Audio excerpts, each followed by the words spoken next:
India's number 1 varicose veins hospitals ఐబీసీను సంప్రదించండి. మీ నొప్పి లేని ప్రయాణాన్ని ప్రారంభించండి. హలో వనిజ్ గారు. హలో అండి జయ గారు. వనిజ్ గారు, సాధారణంగా మనం పిల్లలకి పెద్దవాళ్ళకి కూడా అనుకుంటూ ఉంటాము, స్నానం చేశాక తినాలి, మనం తినేసిన వెంటనే స్నానం చేయకూడదు, దీనివల్ల కొన్ని ఇష్యూస్ వస్తాయని. అసలు ఎలాంటి ఇష్యూస్ రేజ్ అవుతాయండి? ఎందుకు ఇలా చెప్పడం జరిగింది? యాక్చువల్గా ఏంటంటే స్నానం చేసిన తర్వాత తినొద్దు అంటారు. అయితే పాతకాలంలో ఒకసారి వెనక్కి వెళ్తే వాళ్ళు ఏమంటారంటే స్నానం చేసిన వెంటనే తింటే మనకి దరిద్రం అట్లా ఇట్లాంటివన్నీ అనేవాళ్ళు కదా, మంచిది కాదు, దరిద్రం చుట్టుకుంటుంది. సో బేసిక్గా చాలా సార్లు దరిద్రం చుట్టుకోవడం అంటే మనకి ఏదో ఒకటి ఏదో సడన్గా ఏదో వచ్చేసి ఒక అవాంతరం వచ్చేస్తుందో లేకపోతే ఏదో వచ్చి మన మీద పడిపోతుందో కాదండి. మోస్ట్ ఆఫ్ ద టైమ్స్ మనము ఇంట్లోకి బొద్దింకలు వస్తే దరిద్రం అంటాము, స్నానం చేసిన భోజనం చేసిన వెంటనే స్నానం చేసే దరిద్రం, ఇలాంటివన్నిటికీ బ్యాక్డప్ విత్ సైంటిఫిక్ రీజన్స్ అండి. ఓకే. సో ఏమవుతుంది అంటే డెఫినెట్గా వాస్తు ప్రకారం చూసుకుంటే ఏ గదిలో ఏం చేయాలో అది మాత్రమే చెయ్యాలి. ఓకే, కిచెన్లో వంటింట్లో మాత్రమే వంట అండ్ భోజనం అక్కడే చేయాలి. బెడ్రూమ్లో ఓన్లీ మనం ఇట్లాంటివన్నీ ఉంటాయి. సో అన్ని వాస్తు ప్రకారం రకరకాలు చెప్పుకుంటూ వచ్చారు. సో మామూలుగా ఆయుర్వేద ప్రకారం చేస్తే ఏమవుతుందంటే మనం భోజనం చేసిన వెంటనే మన బ్లడ్ సర్క్యులేషన్ ఎక్కువ అవుతుంది అనమాట. ఓకే. ఆ బ్లడ్ సర్క్యులేషన్ ఎక్కువ ఏమవుతుందంటే మనకి డైజెషన్కి బాగా హెల్ప్ చేస్తుంది. సో ఆ పీరియడ్ ఎంతసేపు ఉంటుంది అంటే 2 to 3 hours ఉంటుంది. దేర్ ఫోర్ మనకేంటి, మన యోగా క్లాసెస్కి వెళ్ళినా, ఎక్సర్సైజ్ జిమ్ ఎక్కడిగా వాకింగ్కి వెళ్ళినా, భోజనం చేసిన 2 to 3 hours కొంచెం గ్యాప్ ఇవ్వండి అంటారు. ఆ గ్యాప్ దేనికి అంటే ఆ బ్లడ్ సర్క్యులేషన్ అయిన తర్వాత మన డైజెషన్కి హెల్ప్ చేయడానికి. సో ఈ ప్రాసెస్లో మనము స్నానం చేసేసుకుంటే ఏమవుతుందంటే ఈ బ్లడ్ సర్క్యులేషన్ అన్నది తగ్గిపోతుంది అనమాట. ఆ తగ్గిపోగానే ఏమవుతుంది, డైజెషన్ ఆగిపోతుంది. డైజెషన్ ఆగిపోయిందంటే మనకి అజీర్తి ప్రాబ్లం వస్తుంది. అజీర్తి వల్ల రకరకాల గట్ ఇష్యూస్ వస్తాయి, ఇవి వస్తాయి, గట్ హెల్త్. కాబట్టి ఈ ప్రాసెస్ని అవాయిడ్ చేయడానికి గాను అంత విపులంగా చెప్పలేరు కాబట్టి పాతకాలంలో. సో ఎలాగో అంటే మనకి ఆయుర్వేద ఇవన్నీ 5000 years బ్యాక్ నుంచి ఉన్నాయి. అవునండి. అందులో నుంచి వచ్చినవే ఇవన్నీ. మనం ఏవైతే టిప్స్ మాట్లాడుకుంటామో సైంటిఫిక్ రీజన్స్, సో అందులో ఉన్నవన్నీ ఏంటంటే ఇంత ఎలాబొరేట్గా ఎవరు చెప్పలేరు కాబట్టి దరిద్రం హెల్త్ బాగోలేదంటే దరిద్రమే, మరి అందరికీ అంతే కదండి. సో సేమ్ థింగ్, ఇంట్లో బొద్దింకలు ఉన్నాయి దరిద్రం వస్తుంది అంటే బొద్దింకలు దేని మీదకి వెళ్ళినా, తినే వస్తువుల మీదకి వెళ్ళిన తర్వాత ఇమీడియట్గా మనకు అయ్యేది హెల్త్ ఇష్యూస్ వస్తాయి, మనకి మోషన్స్ అవుతాయి, లేకపోతే ఇంకొక ఇన్ఫెక్షన్స్ అవుతాయి. సో దాని తర్వాత ఏంటి, మనకు వచ్చిన డబ్బులంతా మనం హాస్పిటల్లోకి పెట్టాల్సి వస్తుంది. ఆ హాస్పిటల్లోకి పెట్టే ప్రాసెస్లో ఏంటంటే మనం వీ విల్ లూజ్ మనీ, ఆరోగ్యము, ఇంజెక్షన్లు, సెలైన్లు, ఇవన్నీ అంటే మనం ఫిజికల్గా, మెంటల్గా అన్ని రకాలుగా బాధపడతాం కాబట్టి. సో ఈ చిన్నవి చెప్పడం వెనకాల చాలా చాలా రీజన్స్ ఉన్నాయన్నమాట. సో ఈ మధ్య పిల్లలు ఏం చేస్తారంటే, ఈ మధ్య జనరేషన్స్ అనాలి, పిల్లలు అనకూడదు, ఇప్పుడు జనరేషన్స్ మారుకుంటూ వచ్చినాయి కదా, జెన్జీలని అవని ఇవన్నీ, జెన్ బీటా.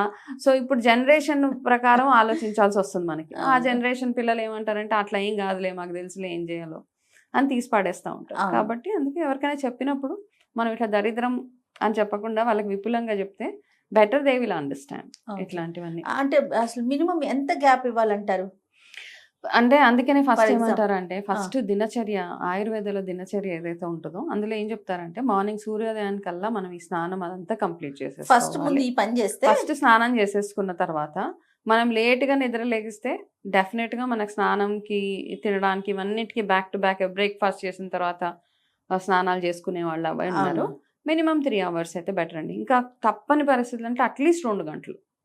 మన డైజెషన్ బాగుండాలి అంటే అట్లీస్ట్ 2 hours. ఈ మధ్య చూస్తా అంటే చాలా మంది నైట్ షిఫ్ట్స్ చేసి వచ్చేవాళ్ళు పిల్లలు ఏం చేస్తారు, పడుకొని లేచి మధ్యాహ్నం వెంటనే ఐదర్ తినేస్తారు, తిన్నాక మళ్ళీ స్నానం చేసుకొని వెంటనే ఆఫీస్కి వెళ్ళాలి కదా మళ్ళీ నైట్ షిఫ్ట్లో.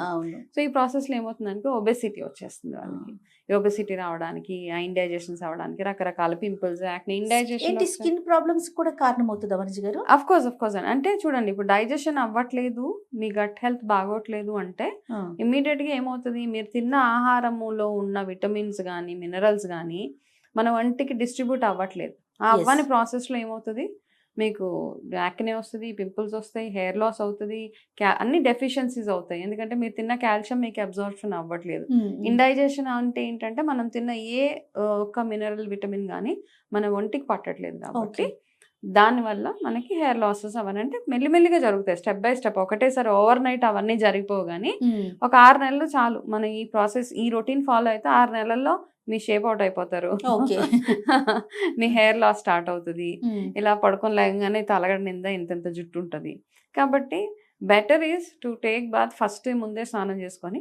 అన్నిటికంటే బెటర్ ఏంటంటే ఒక చక్కటి దినచర్య మనకి ఏదైతే చెప్పారో అది ఫాలో అవుతూ వెళ్ళిపోతే, క్వశ్చన్స్ వేయకుండా ఇది ఎందుకు చెప్పారు, అదెందుకు చెప్పారు.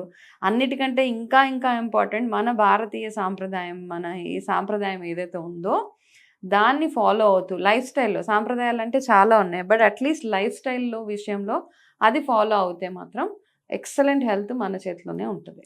అంటే ఓన్లీ ఓకే భోజనం వరకేనా అండి, లేకపోతే మార్నింగ్ మనం టిఫిన్ చేసే సాంప్రదాయం మనకి అలవాటు ఎనీ ఫుడ్ అంటారా మీ ఎనీ ఫుడ్ ఉద్దేశం? అండి, ఎనీ ఫుడ్ ఓకే.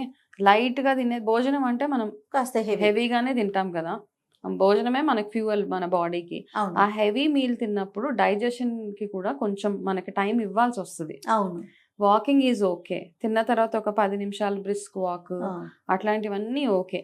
తమలపాకు వేసుకోవడము, ఒక్కపొడి, ఇవన్నీ జీర్ణం అవ్వడం కోసం ఇవన్నీ చేస్తూ ఉంటాం. ఇవన్నిటి వరకు ఓకే. బట్ అసలు స్నానాల గిన్నెలు కొంచెం షవరు, స్విమ్మింగ్ కొంచెం కట్టిపెట్టేస్తే సరిపోతుంది మనకి. జిమ్ అయితే అసలే అవసరం లేదు. ఇమీడియట్గా తినేసి వెంటనే జిమ్కి వెళ్తూ ఉంటారు. ఎనీ గేమ్స్ అవన్నీ అవాయిడ్. ఏదేమైనా మీరు అన్నట్లుగా లైఫ్ స్టైల్ మోడిఫికేషన్స్ అనేది చాలా అవసరం కదండి. అంతే అండి. ప్రెజెంట్ మనం ఇప్పుడు చూసుకుంటే మాత్రం అసలు ఈ వర్డ్ మీరు ఏదైతే అన్నారో life style changes, life style modifications, ఇట్లాంటి వర్డ్స్ కొత్తగా వచ్చినాయి కదా ఇప్పుడు. అవునండి. మామూలుగా మనం అలా చేసుకుంటూ వెళ్ళిపోయే వాళ్ళం, అదొక రొటీన్ అంతే. మనకి ఇప్పుడు అదొక పెద్ద అవసరం కూడా లేదనిపించేది. ఇప్పుడు అదొక పెద్ద బిజినెస్ ఒకటి. నిజంగానే కదండి, లైఫ్ స్టైల్ కోచ్ అంటారు, లైఫ్ స్టైల్ ఏదో అంటారు. It's a business now. But మనకు తెలుసు, అందరికి అవగాహన ఉన్నది. ఒక్కసారి మన ఇంట్లో పెద్దవాళ్ళ దగ్గర కూర్చొని చెప్తే లైఫ్ స్టైల్ మోడిఫికేషన్ అదే అయిపోతుంది. మీరు ఏం చేసేవాళ్ళు అని అడిగితే వాళ్ళే మెంటర్స్ కదండి అంతే. ఒక సేయింగ్ ఉంది కదా, ద ఫుడ్, మీ గ్రాండ్ మదర్ దేన్నైతే రికగ్నైజ్ చేయదో అది ఫుడ్ కానే కాదు అని ఒక సేయింగ్ ఉన్నది.